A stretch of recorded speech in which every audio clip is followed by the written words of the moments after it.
boys and girls. Today we are going to draw a pattern pumpkin. We should already know what a pattern is from our previous lesson, but today we're going to put it on the inside of a pumpkin. So to start, we want our paper horizontal so that we can draw a large pumpkin in this space.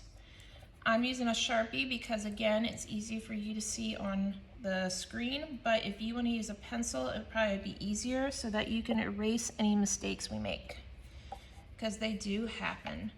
So to start with, paper's horizontal. I'm going to open my marker, and what I'm going to do is I'm going to draw one pumpkin, and it's going to be the size of the paper. I want to leave room for the stem on the top, so I'm going to start right about here. And what I'm going to do is I'm going to draw a backwards letter C, like C as in cat. So I'm going to go and draw a large backwards C, or kind of part of a circle that's missing its other half. Over here, I'm going to draw a regular C that connects so we can get a pumpkin shape. So watch. And you should get two C shapes that are meeting in the middle. Now, like I said, we want to make sure that we have room for our stem. So I'm going to draw a stem up top. There's lots of ways you can draw stems. You could draw a rectangle. You could draw a little pointy. You could draw it with a zigzag, like the stem was broken off. I'm just going to draw a rectangle that's kind of curved to the side. So you could do a straight rectangle, a pointy one, that's completely up to you. So now we're going to draw the inside of the pumpkin where we're at our patterns. So the first thing I'm going to do is we want to draw 4 lines. These lines are going to come down and they're going to be like the grooves that we see in a pumpkin. So the key is I want you to take those lines and kind of curve them with the pumpkin on whatever side you're drawing. So when we draw a line over here, it's going to go with this curve around. If we draw a line here, it's going to curve that way. When we go to the other side, I want it to match this curve, and it'll go curve, curve. So let me show you. So I'm going to start here, and I'm going to draw a line that curves down like it's going with the pumpkin. I'm going to do a second line because we're doing 4 lines. I draw a curved line coming down. Now I'm going to come over here, and again I'm going to do 2 more curved lines, but I'm going to follow this curve. So I curve down like this curve, and 1 more. So that way you have a pumpkin, but it's divided now with 4 lines, and in those 4 lines we've made 1, 2, 3, 4, 5 sections for our patterns. So now what we're going to do is I want you to think about patterns and what we can add inside these little spaces. When you think of a pattern, here's a paper that has patterns on it. Lots of different patterns you can use. You can do a repeating shape like this heart. You could do wavy lines with dots. You could do diagonal lines. You could do swirls. You could do shapes that go in an alternating pattern like heart, triangle, circle, heart, triangle.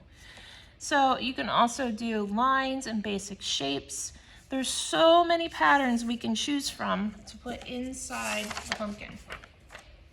So if I was doing this, you have 2 ways you could do it.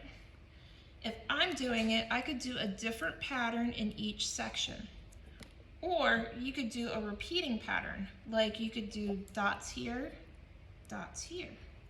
stripes here, stripes here, and then have a pattern in the middle by itself.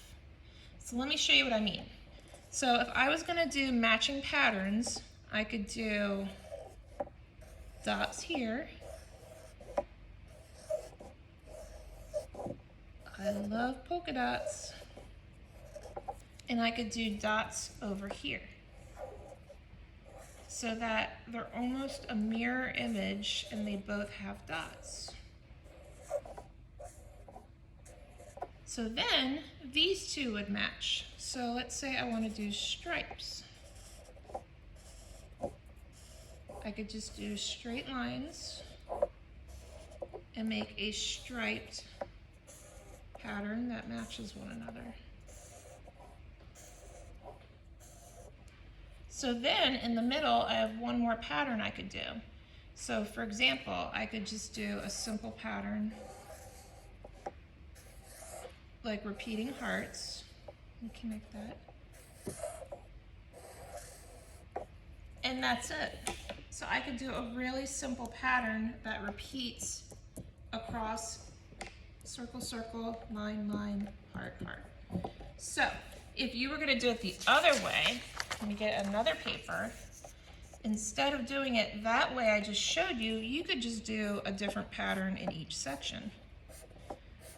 Both ways are okay, and I'm gonna show you how I can do that. So I'm gonna do lines here.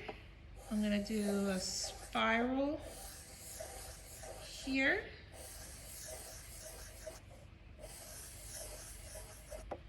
And maybe I'll do a star here.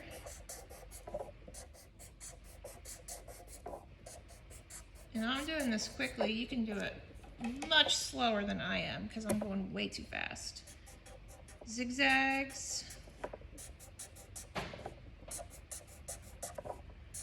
The more patterns you do, the more fun this becomes. So try to be creative with your patterns. And let's do my favorite polka dots. You can make up your own patterns. You could do a theme. You could do like all Halloween patterns. You could do simple lines and shapes like I did. Let me show you an example.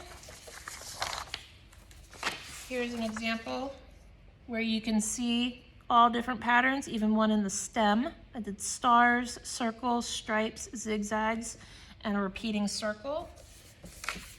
And let me show you one more. Here is a Halloween themed pumpkin. So you can see I did Halloween images. I did eyeballs, bones, hats, moon and bats, skulls, and jack-o'-lanterns. So there's a ton of ways you can do this as long as you're having fun and making an interesting pattern pumpkin. Have fun.